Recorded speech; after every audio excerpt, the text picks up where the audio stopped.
it's going to be below that post. That's 10.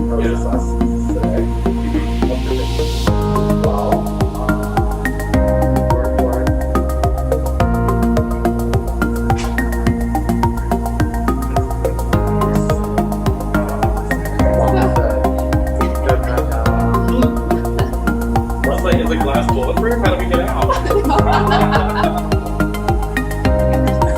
There's stairs.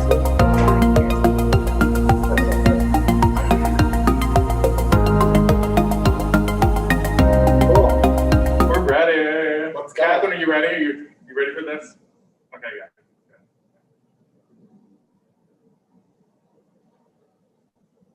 Just waiting for the image. There's that lag, so there'll be like 2 seconds where we're just sitting here like, what's happening? This is always recording as well.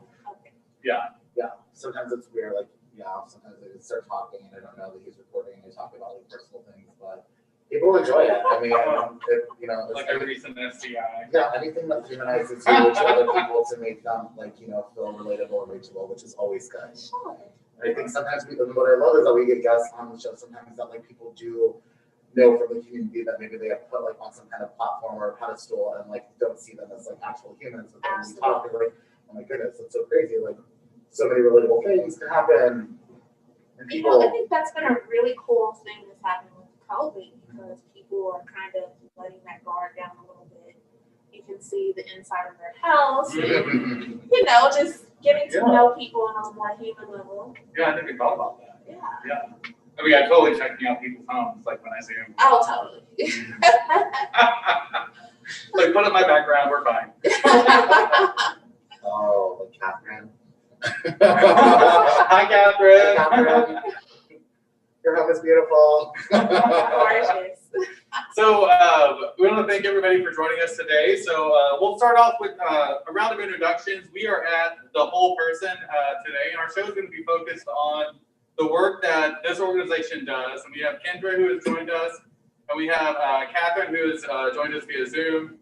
And they're going to do an introduction over themselves really briefly, and then we'll just jump into our dice game. So I'm Wes with Casey Care. I'm Ace with Woody's KC. And I'm Kendra Burgess, Public Policy Coordinator here at The Whole Person. And I'm Kathryn Grimm.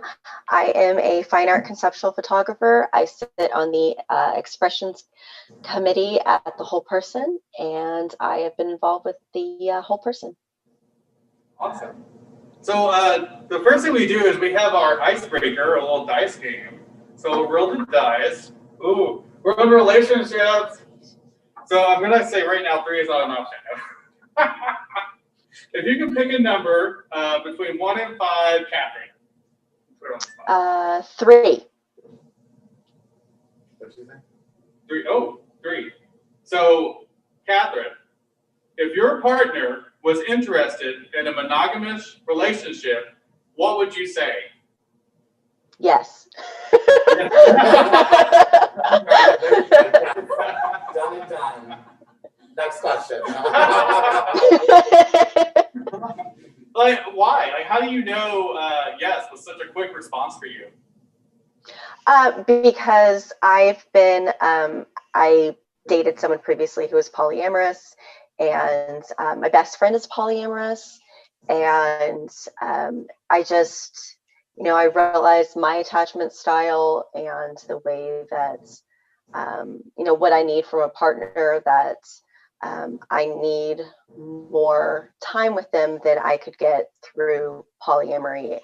And so it really was kind of a eye-opening experience just in this last year of being able to really solidify that I am definitely monogamous. And, I think that isn't to say that I don't think that polyamory is as legitimate. I think it's just as legitimate. It is family friendly. It's healthy. It's just another way to have relationships. But for me personally, monogamy. Nice. That's cool. You've had that experience where you can sort of be like, you know what, I've tried that. It's not for me. But if it's for you, more power to you. I like that. So, Kendra, if you can pick a number between 1 and 5, we'll give you a different question. Yeah. Okay. How about 1? Ooh, I like this. How do you talk to your partner or partners about testing and your STI status to include HIV. Oh, that's a good one. Yeah.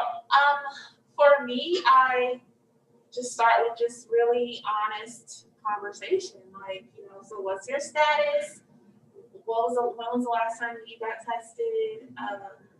When was the last time that you visited your doctor? Would you be willing to share those results with me? Because I try to like make sure that I share as well and just have a very in-depth conversation without being too judgmental. But I think that's really important. I like the way you said without being too judgmental. So like even if the person comes back with I tested positive for herpes or gonorrhea in the past or something like that, it's like, okay, well, thank you for sharing, like putting, our health and safety first, as opposed to like lying or. Absolutely. Yeah. How would you know if somebody was lying to you? Always. I'm really bad at judging people, so I would just hope that they were telling the truth. And, and then try to be transparent about my history as well, and try to make them feel more comfortable. But that's like when I in the years prior where we do healthy sex workshops and we talk about consent and we talk about especially navigating relationships online, like what that looks like. We say like a good example, like sharing what your experience has been like getting tested and then leaving that door open for the other person. And I always tell people like, you've gone through the testing experience, you've filled out those forms and whatnot, so you know what it looks like. So if the other person can provide that type of mirror image, are they really telling you the truth? Did they really get an STI test? Like that's a good a gauge of whether or not someone's actually done it. Okay. Yeah. Ace, what about you? How do you talk to your partners about testing and STI status? Well, I don't because I don't have partners because I'm celibate. But currently, I think it's just an open conversation. I think that if you're willing to, be vulnerable naked in front of somebody, I think that you should be able to be vulnerable and talk about your health. Yes. I think it just comes with conversation, and I think that the more that we talk about stuff, even with our friends and our family and stuff, that it becomes more normalized and it becomes more of a thing where you talk about like with, older generations, grandparents about heart disease and diabetes and, things like that to look out for, that you're also talking and including sexual health in that conversation to destigmatize the fact that, I feel like American culture has brought us up that beauty is shameful and sex is shameful and religion has kind of taught us that as well. But whatever your background may have taught you, that this is still a part of being a healthy person, getting your eyes checked, going to the dentist, making sure that you are getting a clean bill of health on everything. Yeah, they say if you're sexually active with one or more partners, you should get tested every 3 to 6 months. So it's just if you treat it like your dentist appointment, at least every 6 months when you go to your dental appointment, make an STD appointment, and get tested for your STIs. Awesome. I like you put like maybe dental or vision, like that's a way to like sort of normalize it and put it into your just routine of things that you do for their health focus. So as we sort of like shift our conversation to what we're doing here at The Whole Person, Kendra, can you tell us like what is The Whole Person? Certainly. Yes. So The Whole Person is a nonprofit that helps people with disabilities to live independently and with dignity in their communities. So we are designated as a Center for Independent Living, and that's a special term that came out of the Rehabilitation Act of 1973. And at that time, our nation recognized that there was a need for people to transition from institutions or nursing homes where they're separated from society and back into the community. Because just because you have a disability doesn't mean that you can't or don't deserve, the basic access to the world just like everyone else does. And so we do that in a number of ways. So we've been around for 42 years. Oh, wow. Yeah, for a very long time. We were founded by Paul Levy and a number of individuals with disabilities. And as a Center for Independent Living, we have 5 core services.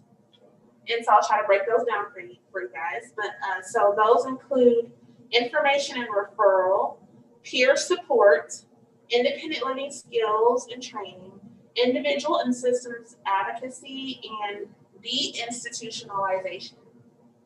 And so these services provide kind of a wraparound for people to access various things in the community. So information referral, that means that if someone calls here and they're looking for assistive technology or the latest information out there on how they can be more independent in their communities, we provide that to them. Or we get connected to other organizations that do the same or similar work. Peer support just means that we find people who have common disabilities and we get them together because sometimes disabilities can be very socially isolating. And so letting them know, like, hey, you're not the only one. And we allow them to be social and also to offer successful techniques and tips that they can use to be more successful with their own individual disability experience. And then independent living skills means that, let's say, for example, a person is new to their disability, they just became newly blind. We teach them how to navigate their home. Or we provide accommodations for them in their home. We also provide services like in-home healthcare for people who need specialized nursing care. And we also do other home assistance, like if someone needs assistance with washing their dishes, for example, or doing their laundry, or just caring for their household, we offer that kind of assistance to folks. And then individual and systems advocacy is where I come in.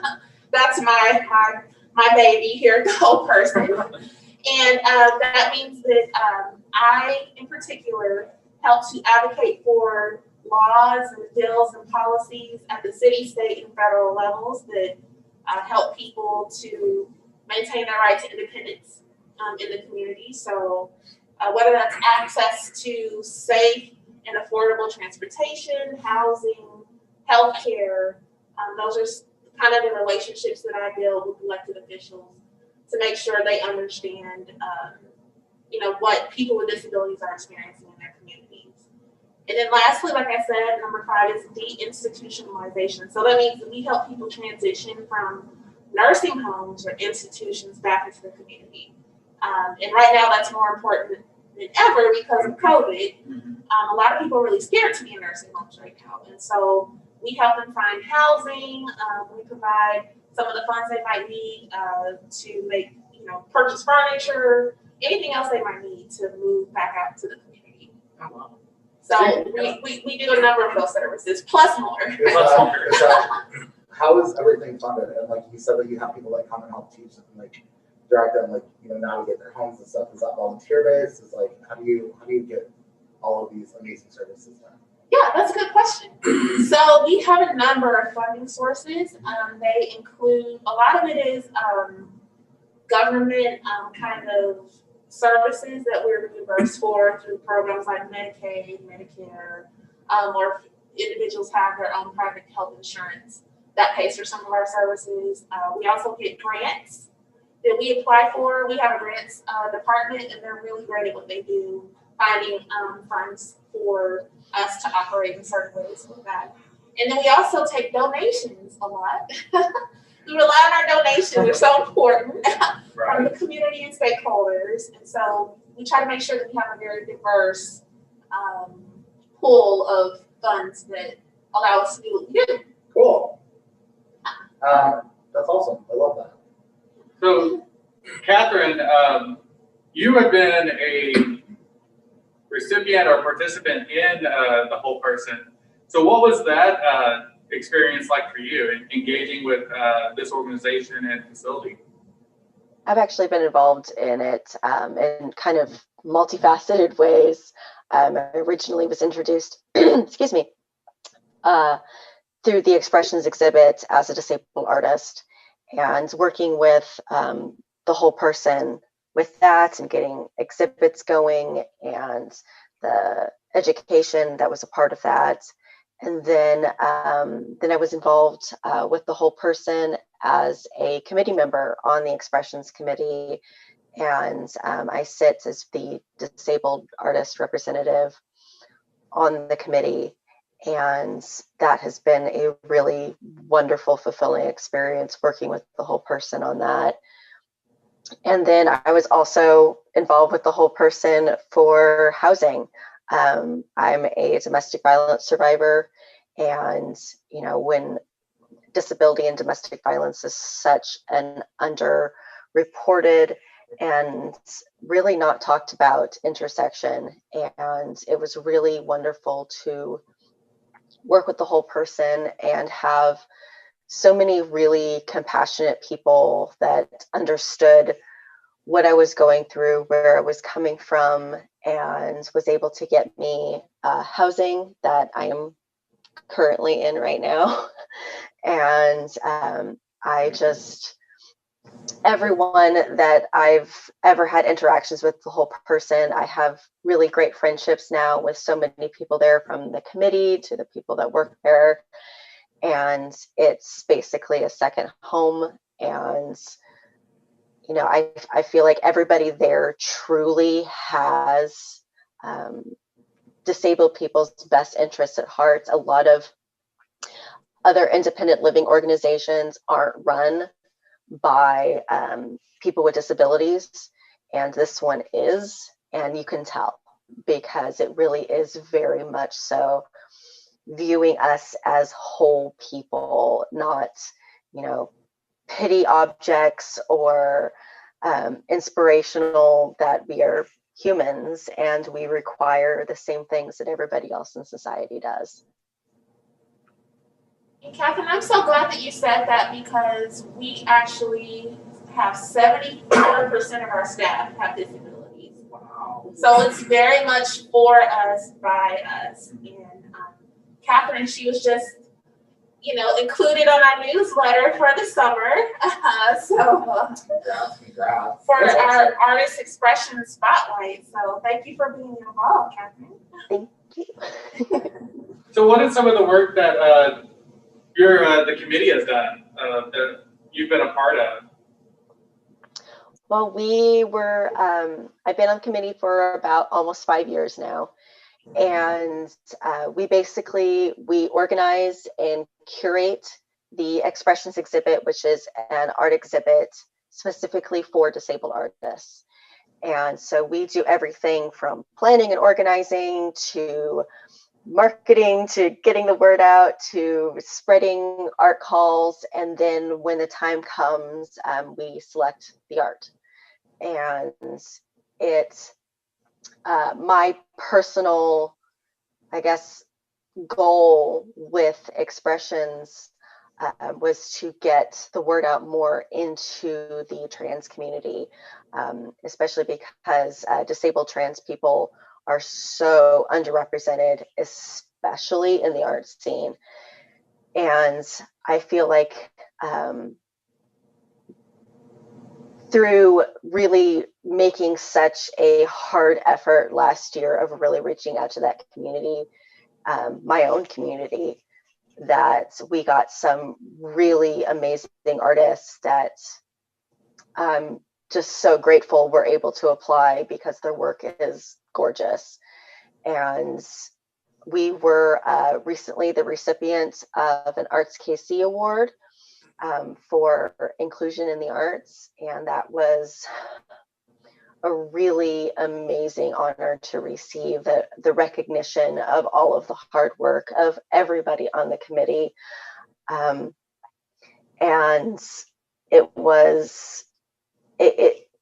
it's the way for me, because I've always been an activist with disability, and it was really a way to see the work come to fruition. That so often activism is, you don't get to see the benefits of it, or sometimes there aren't benefits of it depending upon what it is. And with this, there is tangible effect into the community with underrepresented artists having their work seen. Is there, do you have plans for 2021? I imagine 2020 did not pan out. for an art exhibit, I would think. Well, I wanted to ask, like, what did you do during 2020 to like combat obviously like social distancing, COVID, and the pandemic that we're currently in? Well, basically what it ended up doing was a lot of it went online. We did a lot of our programming via Zoom. So we still had a lot of programming, a lot of education for the participating artists. But a lot of like the actual exhibits, you know, we were so lucky to have our venue that kept the art up for so long. Thank you, Rochester, for doing that. They kept it up for so long because everything was in such turmoil.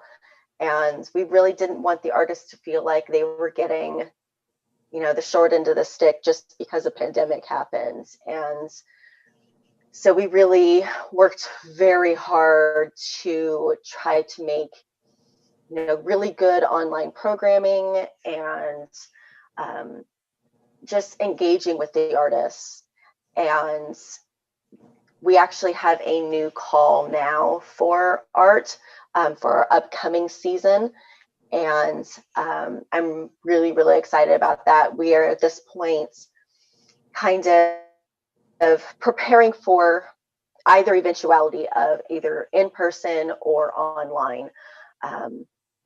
So we, you know, want to provide the best possible exhibition experience to artists, whether that is online or in person. And so we're making a lot of plans and we're really excited about the call. You know, it's been posted on the Whole Person Facebook page. Share it, share it, share it. It needs to get out into more marginalized communities because I want to see a truly inclusive exhibition because disability crosses every intersection, that you name a group and there's disabled people that are a part of it. And so, you know, we're not just one type of person, we are all people. And I want to see that represented in our exhibitions. Thank you. That's powerful work that you're doing. That, you know, that touches on what Kendra and I talked about when I was at the Whole Person a few weeks ago. And we were talking about the election, and you guys were going to be a polling spot and what that looks like. And, you know, something we didn't consider is like, you know, disabled individuals also have voting rights, and they also have the right to exercise that. And being able to go and exercise your right to vote and what that looks like for a disabled person is different than what it looks like for an able-bodied person. So, you know, especially knowing that the Whole Person was set up, providing that space for individuals to exercise their right. What was that like here? Like, how did you facilitate that, especially with COVID and social distancing? And, you know, people are, you know, when you're classified as disabled, you could have a compromising immune system or something that impacts your health in some way. So putting people at risk, you know, especially in an enclosed environment, for something that's so important as exercising your right to vote, like, how did you guys manage that? Absolutely, absolutely. So one of the things that I like to tell people is that the disabled community or people with disabilities represent the largest minority group in the country, and therefore the largest voting group in the country. And our voices are powerful, and anyone can join that minority group at any time, whether it's, you know, because you were born with a certain you know, disability, or you experience disability later on in life, or you have a child with a disability. And so it's really important that we all take a vested interest to make sure that people with disabilities are included in every facet of society, including voting. And so that's always been a part of our goals and our mission and our values here at the Whole Person, is to make voting accessible for everyone, including people with disabilities, and vice versa. So if you're helping people with disabilities, a lot of times you're helping everyone. And so we've been we've been a poll here for the Jackson County, or the Kansas City Election Board, excuse me, for a number of years. And this year we are central poll as well. And it's been really fun. It's been a roller coaster. You know, trying to adjust to all of the CDC guidelines and parameters, because we take COVID very seriously here at the Whole Person, and we want to make sure that we continue to offer our services as safely as possible. And so I have been working very closely with the Kansas City Election Board to make sure that the room was set up in a socially distanced manner, and that, you know, individuals were able to observe, you know, that every 6 feet guidelines that stood in line. And so this year, between the August primary and the November general election, we're still waiting on official numbers, but I'm pretty sure that we voted over 3,000 people. Wow. Yes. And so, Wow. and on election,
I'm just waiting on Kathryn, and then we'll just relaunch it all again with a disclaimer that says this is our 2026.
No, well, it has a stream folder for us.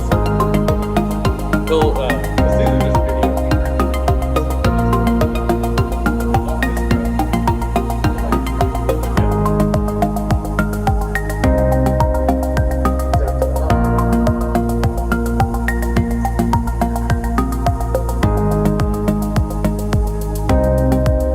oh yeah, she said it's 6 feet now.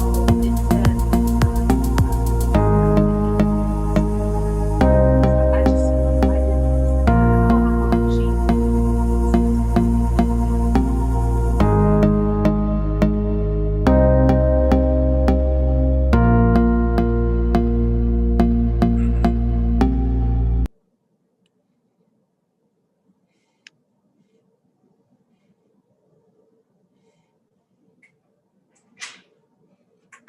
believe Kathryn is in now. Right? Yes.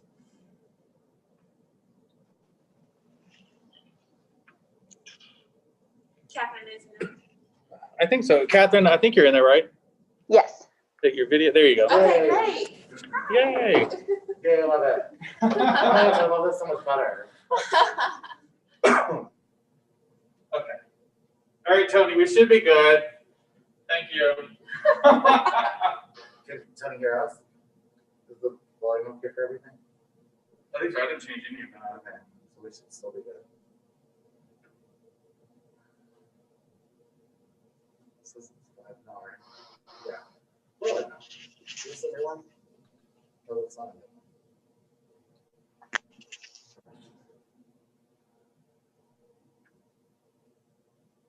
Oh wait, here we are. No. This is the old one for 15 minutes. This is just, I don't know how this works. But I love it. Yeah, this shows back live what I have. Questions. I have so many questions right now, lads. Make it work. Are we Yeah. live? Are we live? I think we're back live. I don't know how this works. Yeah, that's right. Yeah, this is live. I have so many questions. Yeah, it's all auto-generating here. Okay, cool. Can I ask questions, Carl? Yeah, you're totally fine. Okay, I want to get to Kathryn in a second, but I want to finish on what you were talking about with like voting and having lines and everything. Sure. I know like what a big, huge thing was for everyone across the board. And I wanted to know if you guys did this and how you did this. Like getting education out. And I think a lot of people have been so fearful about voting because number one, a little bit of apathy that America has that someone else will do it. It's fine. Our country's great. We're number one. Nothing's going to happen. But I think also this election was so huge, whereas that we saw a huge demographic of marginalized people coming out to vote.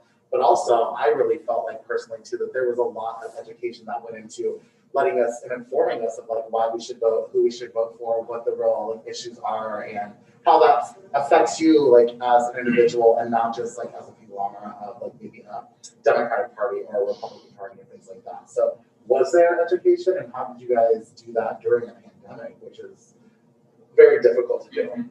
Absolutely. So we had to leverage social media a lot more.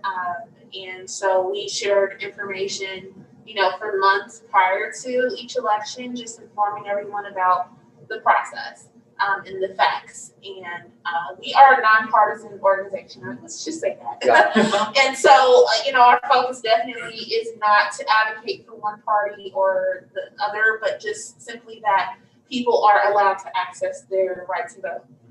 And so we did that a number of ways. Communicating with the Secretary of State's office was really important to make sure that we were giving people factual information.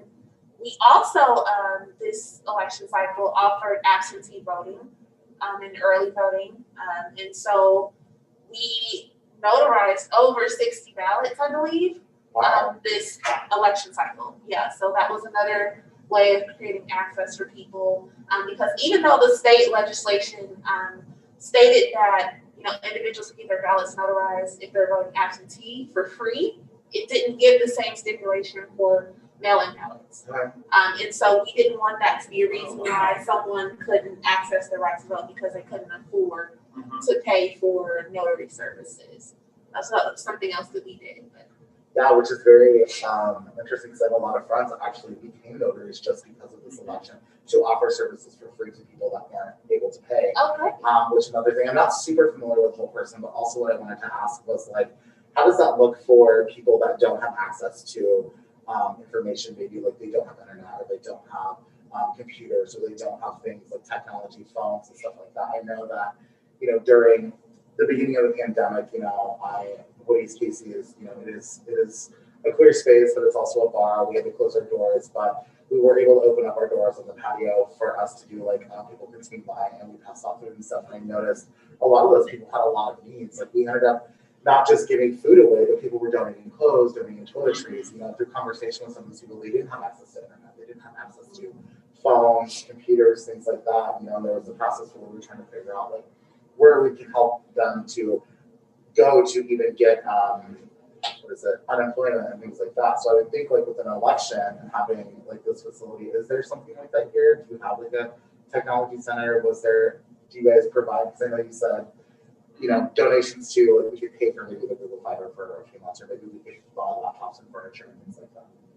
That's a great question. Traditionally, how we've done it is, especially when we have consumers who are in need of services, a lot of that is word of mouth, because a lot of people with disabilities can't afford a smartphone or internet or things like that. And so we do home visits with our clients to make sure that they have everything that they need on a regular basis, and they're in communication with us about anything that they may have a question about. But one of the things that we're looking forward to for this upcoming year, you guys are probably the first year, but we are trying to increase access to technology for people with disabilities in the community at large. And so we're thinking about some really creative, innovative ideas to do for that, like possibly having a little hub of some sort that gives Wi-Fi, internet access to a particular community, but maybe that'll be a traveling type of situation. So keep your eyes and ears open for that announcement. Hopefully I don't get in trouble with my staff with blurting that out, but that's something that we're really excited. And so also during COVID, we've been trying to offer, some of the resources that you mentioned, like PPE for people who may not have it, personal protective equipment. And one of the challenges that we face that a lot of people don't think about is for people who are deaf. And it's a real challenge when we have masks and they can't see our lips to, understand our communication. Yeah. And so we've been trying to get clear masks out to individuals that might need it, or the public as much as possible. So because, communication is really important for everyone. So that's one less barrier that they have to communication. We have a catering kitchen. I failed to mention that. Oh my God. Here at the Whole Person. It's really exciting. So hungry. Feel free to stop on by at the end of this. But our chef, Tiffany Long, she came up with a creative idea to offer meals to our clients who are experiencing food insecurity. And so we received a grant of $57,000 through the Greater Kansas City Regional COVID Response and Recovery Fund to offer services like that. So I believe, if my numbers are correct, we've helped over 270, or we pass out 270 boxes on a weekly basis to our consumers so that they can have healthy food, not just canned food, but like herbs and flour and just really, really healthy options. And she's been doing an amazing job with that. So this pandemic has definitely created opportunities for us to meet people where they are. Are people in the community able to donate anything? I mean, is it all voluntarily? Do you accept clothing, toiletries, food? Like, is that, how would someone go about? They just bring it to the front door in a box, or like, sure. Do they need to call someone specifically? Is there specific dates or drop-off times or anything? So we have an entire volunteer department that anyone can reach through our main line number, and they can let them know about those details. We do accept a number of donations, monetary. People can also volunteer their time. So there's a number of opportunities for people to engage, for sure. All those things. Right. Did you have a question for Kathryn? I did. I have a couple of things that I wanted to ask Kathryn. And I wanted to know a little bit more about the artists that you work with, and I wanted to know are they just community people? Are they specifically from the Whole Person, or like how do you all come together and meet and I guess produce a bunch of amazing stuff together? And what kind of art do you typically do? Is it painting? Is it there's so many things. So with the art, we just reach out into the KC metro area, disabled artists within the area. And we do, basically all types of media. We've had a lot of mixed media pieces, sculptural pieces, paintings, photographs, illustrations, you name the medium, we've probably exhibited it. We even had 1 year where we had textile art, and there was this beautiful quilt that we had, which I really appreciated because, you know, as an artist, I definitely have my finger on the pulse of the art world, and textile art is booming right now. And so it was really exciting to have that at the exhibit. And so, yeah, really all mediums. And we try to reach out into the community via putting up, you know, calls for art at schools, in where areas where people live, online, in special Facebook groups. I always make sure to post it in all of the trans and queer groups that I'm a part of, as well as other chronic illness groups that I'm in. And so really trying to get out and reach really underrepresented parts of the community. But yeah, really all mediums. I love that. Also, what I wanted to ask about that as well is, like, you know, we always, you know, talk about giving back to the community, and we always talk about donating, you know, monetarily and food and toiletry and stuff. But I think that a lot of people don't. I have a lot of art friends as well, and I'm just like, I know some friends that if they, you know, they work in a medium or they do something specifically for someone, and then they have all this excess supplies.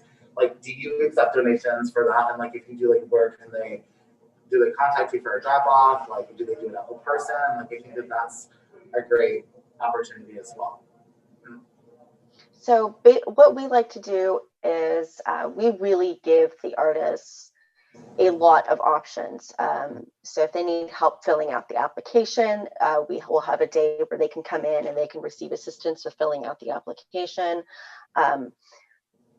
We basically set it up so that they can drop off the artwork at the whole person. I know that we've actually gone and picked up pieces before for artists who were unable to drop them off.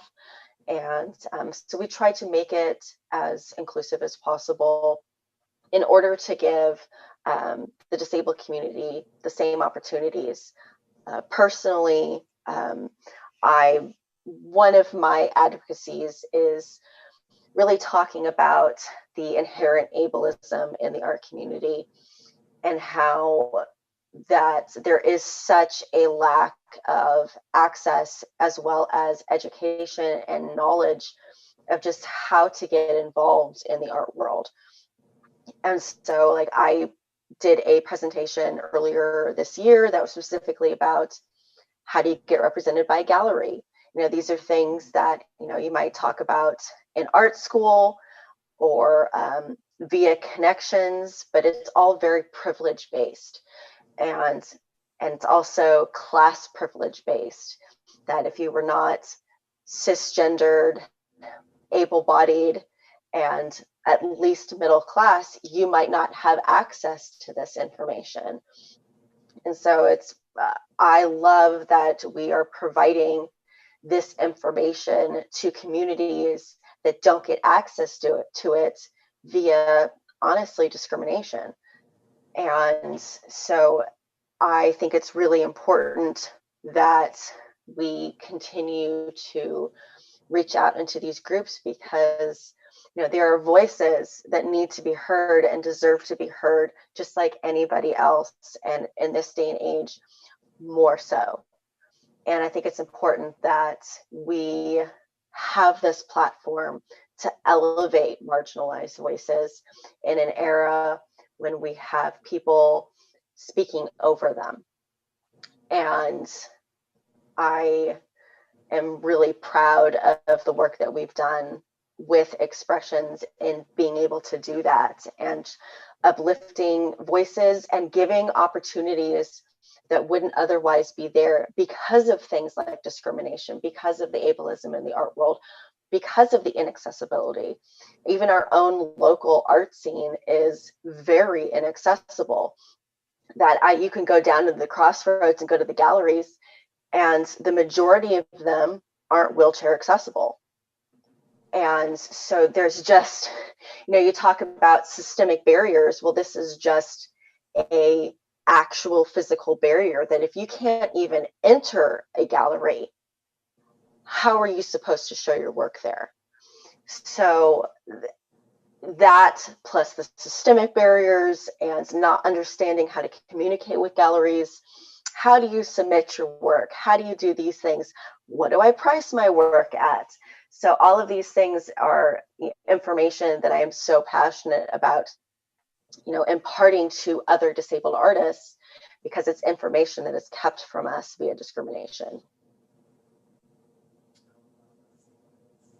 Yeah, I've heard that in the past, Kathryn, with the art scene being a cisgendered male, middle-class privileged space to get into, down to like going to the Plaza Art Fair and being an artist and being able to set up a booth is who you know and who that person knows.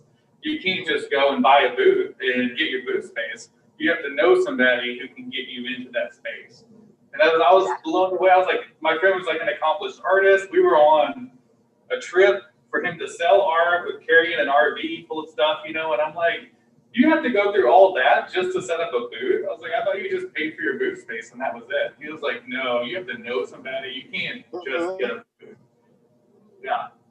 And that's something that those kinds of connections are the things that, we're also trying to provide through expressions that, we have established artists on the committee like myself who can basically mentor and guide the incoming artists and be like, this is who you can talk to. Maybe you can go to this person, try this. And, even just giving a recommendation, all of these things, it really is about who you know. And it's unfortunately a scene and a business that is reliant entirely upon social privileges. And if you have somebody that maybe isn't, doesn't, as I'm autistic, and so I understand that there's other autistic people who have difficulty just communicating with neurotypical people who are in these positions of so much power.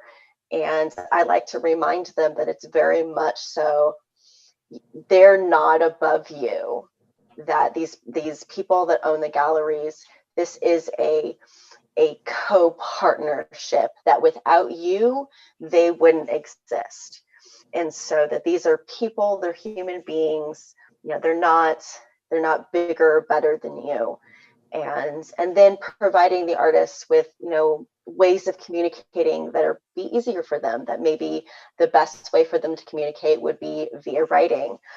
So maybe they don't have to do face-to-face communication, and that it is their right as a disabled artist to advocate for their own access, and reminding them that that's okay. And if the gallery doesn't respect that, then they don't deserve your work. Very true. Very true. Yeah. And your committee, your work that you do in the community was brought about by the whole person. Yes. It's like centered that, or at least provided you engage with the community and sort of like provide space for other artists to show their work. And I think that's really incredible. That's, it just speaks to how many different levels of support and engagement are out there in ways that we can lift up others. With that, it's not a lot of work, it doesn't seem like, to provide space for those individuals to show their art. You would think. You would think, yeah. You would think. You would hope, but that's not always the reality, unfortunately. I love the work that you're doing. I don't know you. This is the first time seeing you. I'm very impressed with you. I would like to talk to you more after this. I think that I know, it's like, we're gonna have to bring you back on. I know. This is so great. Yeah. And the Expressions program has existed at the Whole Person for about 10 years, right, Kathryn? Yeah, And it's been around a bit. Yeah, and so just it's proof that we belong in every aspect of society. And it's not people with disabilities that need to change, it's society. And these are not hard things that people are just proactive, if they are just mindful and just start building, that sense of connectivity, it's possible. And I think your art brings it back to the community focus. Like we're all human. We all express ourselves. We all want to share that expression with others. And regardless of your disability or ability, you still have the capacity to share that. So thank you for your work. Yeah, and 5 years on that committee—that's a long time to be engaged with the committee. So congrats for sure. I really like the sense too that you told your artists too that like these people are no better than you. All it really is just like a shift of power. And I feel like when you maybe have a little bit more power than somebody else, that shift of power and like relinquishing it or giving it up or giving it to other people around you. I feel like once you empower everyone around you, then we're even more powerful than we are just like isolating and sitting at the top or however people want to do that. I think it's very important. Like everybody just wants space. Everybody wants to be heard. And it costs nothing to like give somebody more space. Like, yeah. I think that's my takeaway for this conversation with the whole person, Kendra and Kathryn, that that's what the whole person does. You empower those who feel like their power has been taken away, or that they don't have the ability to impact change in their life or to have their voices heard. You provide space for those individuals, and been doing it for 40 plus years. So that's incredible. Yeah. Yeah. So I know we are coming up on our time, and the impact of our show, is about unboxing these topics and learning about organizations and the work that people do in their community. So definitely check out the whole person, the Facebook page, the website. You can take a tour of their space. I don't know what that looks like now with COVID, but we posted a video so you can do an online tour and see how they did the universal design. So we're not going to talk about it, but if you want to know what universal design is, watch the video. It's really cool how they incorporated that. And I have to say, walking around earlier, I was like, oh, it totally makes sense now. Like, it's very intuitive, so it's really cool. I was like, oh, I like this. So watch the video so you can learn about universal design and the way that the whole person has incorporated that into from the ground up all the way to the roof, like what they've done in their building. It's really cool. Kathryn, thank you for sharing your story with us and the work that you're doing with the whole person. If possible, I'll get with Kendra so we can get a link to your artwork that you've done in the past, and maybe work that you guys have done through your committee to sort of show that, especially if there's a virtual or a video option or something like that. Yeah, we can post that in the comments somewhere down there. Awesome. This where things just magically appear. all over. They're there. Look for them. Click on it. Yeah. So if there's anything I forgot, Kendra, you're more than welcome to do your last spill bits about your organization. Yeah. I just wanted to add that you said universal design. That's one of the reasons why the BKNC election board wanted to work with us, because our space is fully accessible. And a lot of times when people go to their polling locations, they're not, it's not wheelchair accessible, or they don't have the proper voting equipment for someone who might be blind or low vision. And so we have that equipment here at the whole person. And it was really neat this past election to see one of our interpreters, provide services to person with disabilities so they could vote independently. Just so many amazing things happen here. Wow. And so, yes, encourage you to go visit our website. And once a year, we also have a gala where we kind of showcase and highlight some of the things we've done over the year, and also raise money. So yes, there are a number of ways to plug in and get involved. That's awesome. Check it out, guys. Yeah, thank you guys for joining us. I appreciate it. You guys are awesome and informative. I definitely want to tour, and I want to see some opportunities where maybe I can get involved in the work. It's great. Yeah, I love it. Thank you for having us. Yeah. All right, bye, y'all. Bye. See you next week. Yeah. Next week.